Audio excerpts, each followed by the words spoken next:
morning, everybody. Good morning. Michael Palmer here. Um, what's new? Well, the new thing here, as you can probably surmise, is that I've been away. I've been in Turkey, and it was an amazing trip. I got this actually for my kid. I'm going to bring it to him very shortly, but I thought I'd share it with you. Keep your ears warm. Turkey was just a hoot. And it was especially wonderful for me because right before I left, a publisher in Turkey has bought all 16 of my books. So if I go back there again, it'll be a major tax deduction. And I love the country. I love the people. I love the politics. I love their attitude toward religion. 99% of the people in Turkey are Muslims, but they're free to practice that religion any way they want, and I love that. And so I had a great time, and I went there as a part of a group doing an archaeological tour, and I no longer think that anything past 0 AD is old. I saw things from the Iron Age, the Bronze Age. Amazing stuff. So I came back feeling small and insignificant, but I'll deal with it myself. So thanks for being here. This video blog is to present one by one all of the books I've written, and for me to talk about them briefly and encourage you to answer a question about this particular book.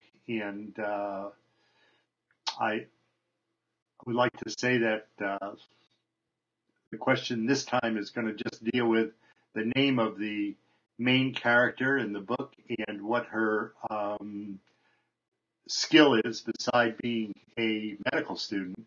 And then her name is Natalie, and her skill is that she was a serious Olympic level runner. So remember that, and if you could enter the contest to win the manuscript of the Corey prescription, that would be great. So briefly, just to tell you about the book, it was my first book with my new publishers, who are St. Martin's Press. The next books that we'll be discussing were all written for St. Martin's. They've all been bestsellers, hardcover and softcover, on the New York Times bestseller list, and it's been very exciting to work with them. They're vibrant, smart people with a really good sense of the book business, and they've really helped me a lot. I got the idea for the book wanting to write something about organ theft, but of course it's been written about before, and I wanted to find a new angle that I could write about. And I hit upon the idea that when you go to the hospital to have blood drawn, or to a lab to have blood drawn, you don't have any idea what's actually being done with that blood. And when I came up with that slant on things, it suddenly got very scary. It got scary for me.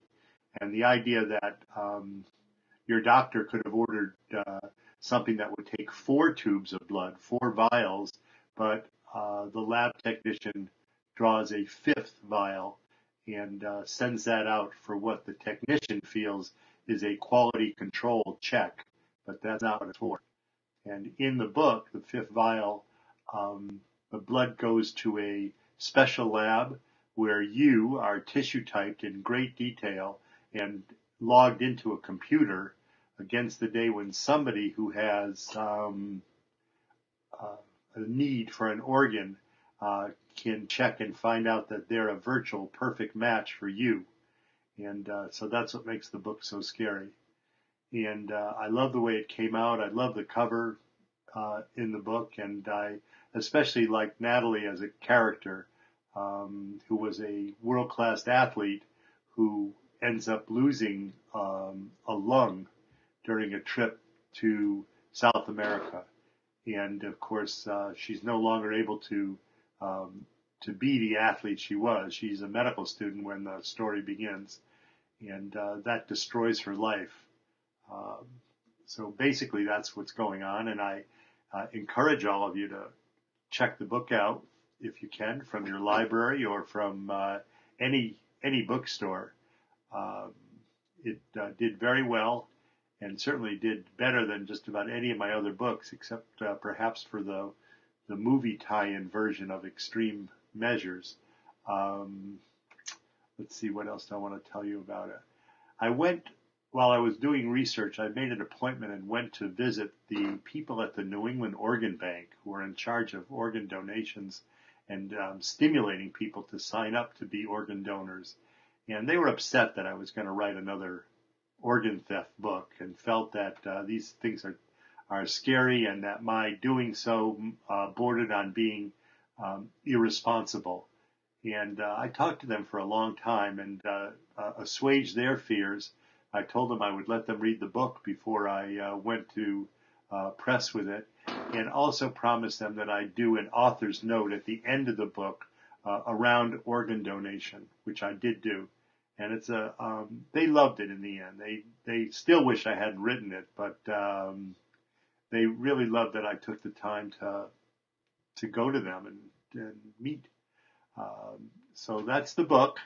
I'm very happy to be back and to do this. So I'm going to continue doing it with the next series of books, and including the First Patient, the Second Opinion, the Last Surgeon, and then finally A Heartbeat Away, which is the new book that will be out in February and is now virtually done.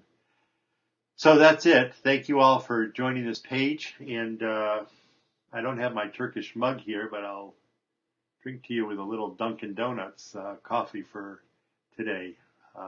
Thanks. Bye-bye.